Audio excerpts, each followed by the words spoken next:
Hello friends, welcome to my channel. Lakshmi வந்தாச்சு. இன்றைக்கி நாம் டீ கடையிலையும் பேக்கரிலையும் கிடைக்கிற சமோசா எப்படி பண்ணுறதுன்னு பார்க்கலாம். இப்போ வந்து லாக்டவுன் பீரியட்ஸில் நீங்கள் சமோசாவை கண்டிப்பாக மிஸ் பண்ணியிருப்பீங்க. ஸோ அப்படி இருக்கிறவங்க இந்த வீடியோ பார்த்து ஈஸியாக நீங்கள் வீட்லேயே சமோசா செஞ்சு கொடுக்கலாம். வாங்க வீடியோக்குள்ளே போய் பார்க்கலாம்.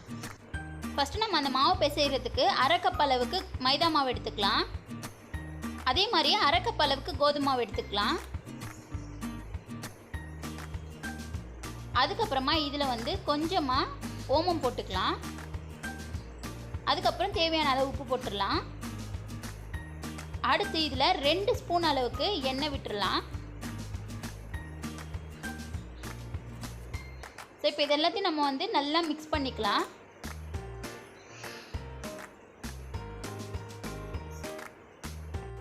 ஸோ ஃபஸ்ட்டு இந்த இன்க்ரீடியன்ஸ் எல்லாத்தையும் நம்ம நல்லா மிக்ஸ் பண்ணிவிட்டு அதுக்கப்புறமா நம்ம கொஞ்சம் கொஞ்சமாக தண்ணி ஊற்றி இதை நல்லா பிசைஞ்சு வச்சிடலாம்.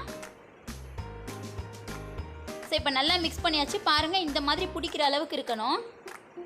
அதுக்கடுத்து இப்போ இதில் நம்ம கொஞ்சம் கொஞ்சமாக தண்ணி ஆட் பண்ணி நல்லா சப்பாத்தி மாவு பதத்துக்கு பிசைஞ்சு வச்சிடலாம். ஸோ இப்போ இந்த கேப்பில் நீங்கள் என்னோடய சேனலை ஃபஸ்ட் டைம் பார்க்குறதா இருந்தீங்கன்னா மறக்காமல் சப்ஸ்கிரைப் பண்ணிக்கோங்க. கூடவே அந்த பெல் ஐக்கானே கிளிக் பண்ணி வச்சுக்கோங்க. அப்போ தான் என்னோடய வீடியோ நோட்டிஃபிகேஷன் உங்களுக்கு வரும். ஸோ இப்போ இதை நல்லா பிசைஞ்சிட்டு அதுக்கப்புறமா நான் உங்ககிட்ட காட்டுறேன். ஸோ பாருங்கள், நான் இப்போ நல்லா பிசைஞ்சு வச்சுட்டேன். இந்த மாதிரி இருக்கணும். சப்பாத்தி மாவை விட கொஞ்சம் கனமாக இருக்கணும். ஸோ இப்போ அது ஒரு ஈர துணி போட்டு நம்ம மூடி ஒரு மணி நேரம் அப்படியே வச்சிடலாம். அடுத்து நம்ம இது உள்ளே வைக்கிறதுக்கு ஸ்டஃபிங் ரெடி பண்ணிடலாம். அதுக்கு நான் ஒரு கடாயில் ஒரு 2 ஸ்பூன் அளவுக்கு எண்ணெய் விட்டுருக்கேன். அதில் கொஞ்சமாக சீரகம் ஆட் பண்ணிக்கிறேன். அதுக்கப்புறமா ஒரு 4 பல்லு பூண்டு, ஒரு துண்டு இஞ்சி வந்து குட்டி குட்டியாக கட் பண்ணி வச்சுருக்கேன், அதையும் ஆட் பண்ணிடுறேன். ஆட் பண்ணிவிட்டு நல்லா மிக்ஸ் பண்ணி விட்டுடலாம். ஸோ இப்போ இந்த இஞ்சி பூண்டு கொஞ்சம் லைட்டாக வதங்கட்டும். இப்போ அதுக்கடுத்து நான் ஒரு வெங்காயத்தை ரொம்ப குட்டி குட்டியாக நறுக்கி வச்சுருக்கேன், அதையும் நான் உள்ளே ஆட் பண்ணிடுறேன். இப்போ அடுத்து ஒரு பச்சை மிளகாய், அதையும் ஆட் பண்ணிக்கிறேன். இப்போ நல்லா வதக்கி விட்டுடலாம். வெங்காயம் நல்லா வதங்கட்டும்.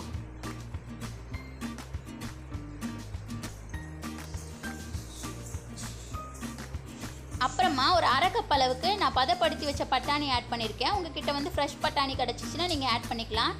ஸோ இது நான் எப்படி வந்து ஃப்ரீஸ் பண்ணுறது அப்படின்னு சொல்லிட்டு வீடியோ போட்டிருப்பேன். நீங்கள் பார்க்கலன்னா அதோட லிங்க் வந்து நான் உங்களுக்கு இந்த டிஸ்கிரிப்ஷன் பாக்ஸில் கொடுக்குறேன். நீங்கள் அங்கே போய் செக் பண்ணி பார்த்துக்கோங்க. அதுக்கடுத்து 1 ஸ்பூன் அளவுக்கு மிளகாய்த்தூள், அரை ஸ்பூன் வந்து கரம் மசாலா, அரை ஸ்பூன் வந்து மல்லித்தூள்,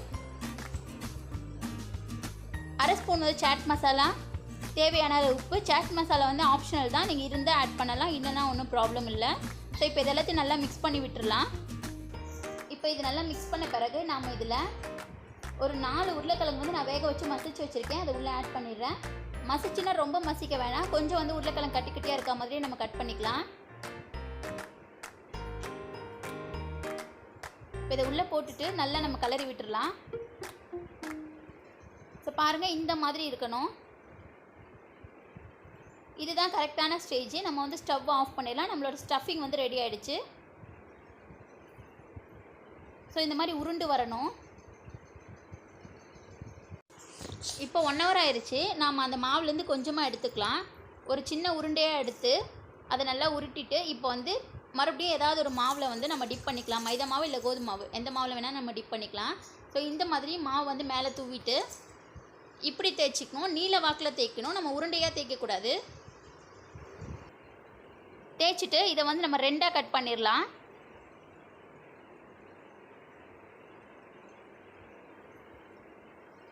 ரெண்டாக கட் பண்ணிவிட்டு இப்போ வந்து இந்த மாதிரி நம்ம மடிக்கணும். ஸோ நமக்கு ஒரு கோன் மாதிரி கிடைக்கும். இப்போ நான் மைதா மாவில் லைட்டாக தண்ணி ஆட் பண்ணி ஒரு பேஸ்ட் மாதிரி செஞ்சு வச்சுருக்கேன், அதை வந்து ஆட் பண்ணி நான் ஒட்டிக்கிறேன். அப்போ தான் நமக்கு வந்து எண்ணெயில் போடும்போது பிரியாமல் இருக்கும். இப்போ அதை ஒட்டியாச்சு. ஒட்டின பிறகு நாம் வந்து அந்த கோனில் வந்து 1 ஸ்பூன் அளவுக்கு நம்ம செஞ்சு வச்சுருக்க ஸ்டஃபிங் எடுத்து உள்ளே வச்சிடலாம்.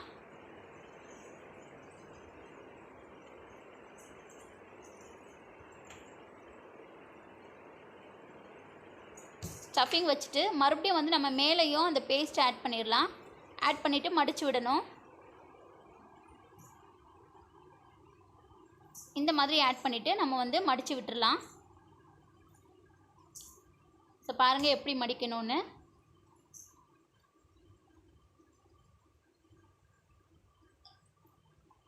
அவ்வளோதான், நம்மளோட சமோசா ரெடி ஆயிருக்கு. ஸோ இதை இப்போ வந்து நம்ம எண்ணெயில் போட்டு பொரிச்சு எடுக்க வேண்டியதான். இதே மாதிரி நம்ம எல்லாத்தையும் செஞ்சு வச்சிடலாம் ஃபஸ்ட்டு. ஸோ பாருங்கள், நான் எல்லா சமோசாவையும் அந்த மாதிரி ரெடி பண்ணி வச்சுட்டேன். இப்போ நம்ம எண்ணெயில் போட்டு பொரிச்சு எடுக்க போகிறோம்.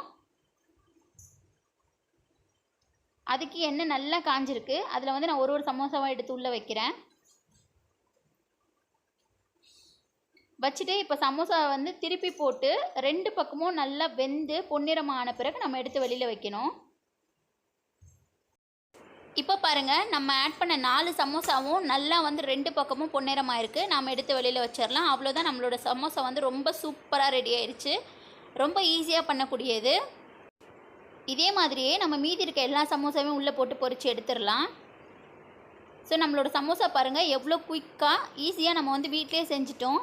இப்போ இந்த மாதிரி டைமில் நமக்கு வந்து பேக்கரியில் இல்லை டீ கடையில் போய் சமோசா வாங்கி சாப்பிட முடியல அப்படின்னு நினச்சிங்கன்னா நீங்கள் வீட்லேயே ரொம்ப சுலபமாக இதை செஞ்சு கொடுக்கலாம். நீங்களும் வந்து ஆசையாக சாப்பிடலாம்.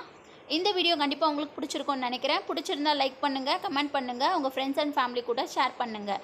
நெக்ஸ்ட் வீடியோவில் மீட் பண்ணலாம். பாய்.